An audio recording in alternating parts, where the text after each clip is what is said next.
Hi friends, welcome back. I am making up a big batch of bone broth today so I can get that pressure can tonight and into the pantry.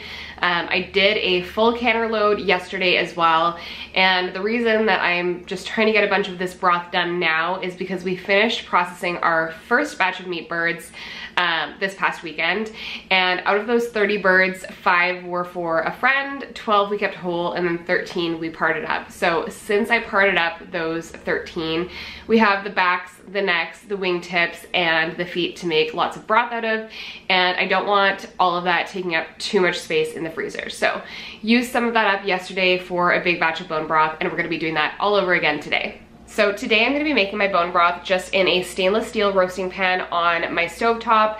This pan is just the perfect size for me to do 7 quarts of bone broth. 7 quarts is how many quarts my pressure canner holds, so it's perfect. But you could also use an electric roaster. I've done that in the past. Or your Instant Pot on a day-to-day basis. If I'm making broth, if I have just bones left over from a whole chicken or something like that, I do that in the Instant Pot. So I'll just add the bones in, top it off with water, and then cook it on high pressure for 4 hours. That's what I typically do. Or you could also do this in a crock pot. So you would just want to load up your crock pot with the bones, top it off with water, and then cook for about 24 hours on the low setting. So just use what you have. All right, I've got my roasting pan all ready to go, and I'm just gonna be adding in some backs, necks, wingtips, and feet to the roasting pan. This is from 4 birds, I believe. I really packed them into this package. So I'm gonna get those open and get them in there.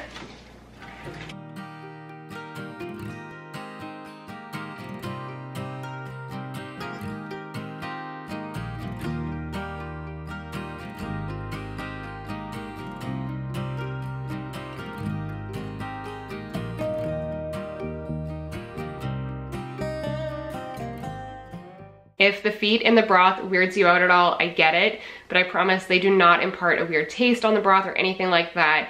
And they are packed with collagen, so it's gonna make for a really protein-rich broth.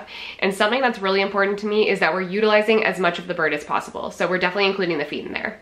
Now, I am leaving this super simple today. We are just gonna be doing the bones, water, and a splash of apple cider vinegar. You have the option to add in some veggie scraps. I like to keep a bag in the freezer with the ends of celery or carrots, onions, all of that to add into broth. But as I mentioned, I did make a batch yesterday and I used all of that up. So this is going to be a very plain broth, and I do like to have this on the pantry shelf as well, because since it doesn't have any of those additional flavorings, it makes it a little bit more versatile.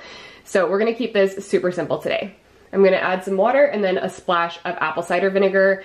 And the idea with the apple cider vinegar is that that is going to help remove vitamins and minerals from the bones.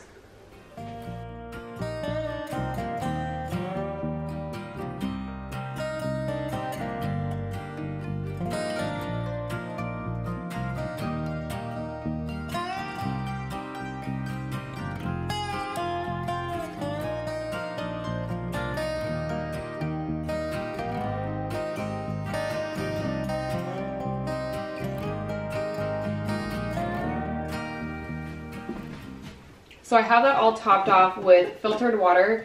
We bought a Berkey a couple years ago and it was well worth the investment. And then for apple cider vinegar, I'm just doing a splash. I really don't do much of a measurement, maybe a couple tablespoons.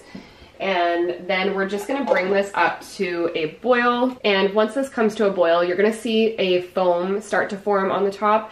We're gonna skim that off and then we're gonna reduce it to a simmer. So I'll bring you back once that happens.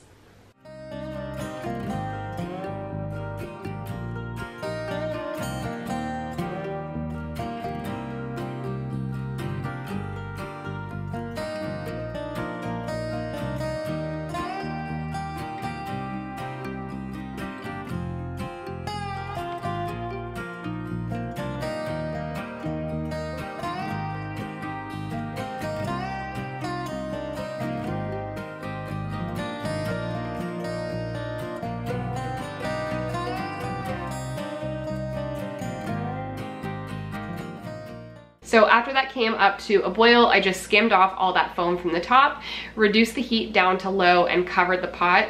And I'm gonna let that simmer probably about 12 hours. I do wanna get this finished up tonight and pressure canned instead of leaving it until tomorrow. So I often would do up to 24 hours simmering this. I know some people will do up to 48 hours. After that 24-hour mark, I don't know how much additional benefit there really is, but simmer it as long as you like, and then for it to be shelf stable, we are going to be pressure canning it. Since this is a low acid food, you can't safely water bath can it, but if you don't have a pressure canner, you could also freeze this. I often do that if I'm doing a smaller batch in the Instant Pot, and that's what I always did before I had a pressure canner. And if you're gonna freeze it, I like to freeze in mason jars. I know some people are not comfortable with that. I just always use a wide mouth mason jar and give it plenty of headspace. So we will see you back later tonight, probably in about 12 hours. Okay, our broth is ready to go, so I'm gonna go ahead and get this strained off. My chicken parting skills definitely have some room for improvement, so I'll have some meat to pick off those bones, so I'll be sure to do that. Nothing's gonna go to waste, and we're gonna get this into some jars.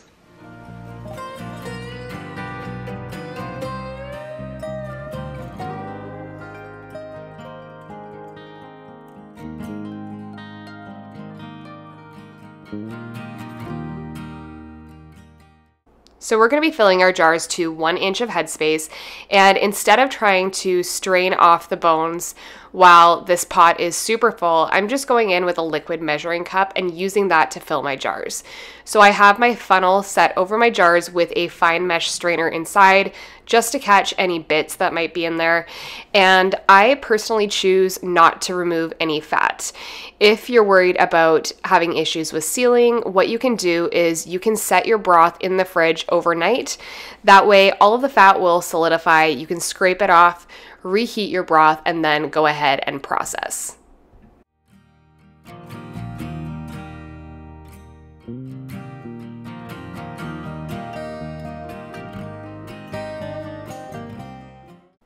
Once I have my jars filled to that 1 inch of headspace, I'm just going in with a piece of paper towel and white vinegar to clean off the rims really well.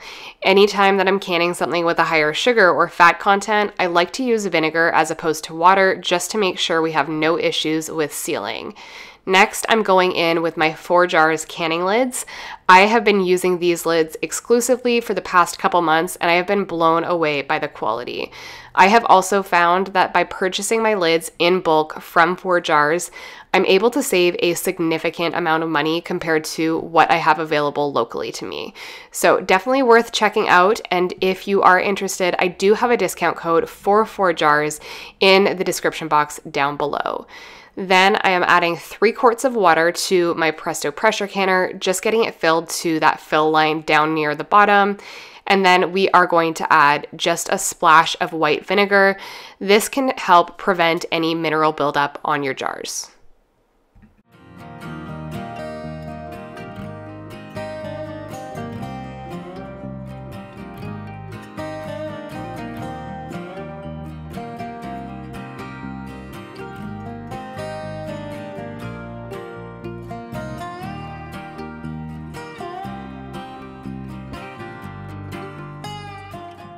Okay, I'm gonna go ahead and wrap this up here. I've got the pressure canner going just to my side, and I am seeing that steady stream of steam coming out of the vent pipe. So with that, I'm gonna wait 10 minutes before I put on the regulator, and then we will bring this up to pressure. This is going to process for 25 minutes, so it is a relatively quick pressure canning recipe, which I can appreciate.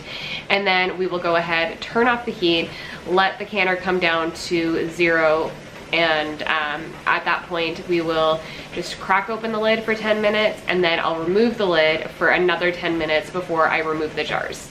So relatively quick process, minus just waiting for the broth to simmer all day, but not a whole lot of hands-on time, which is awesome. I hope you guys enjoyed this video. Thank you for watching, and we'll see you in the next one.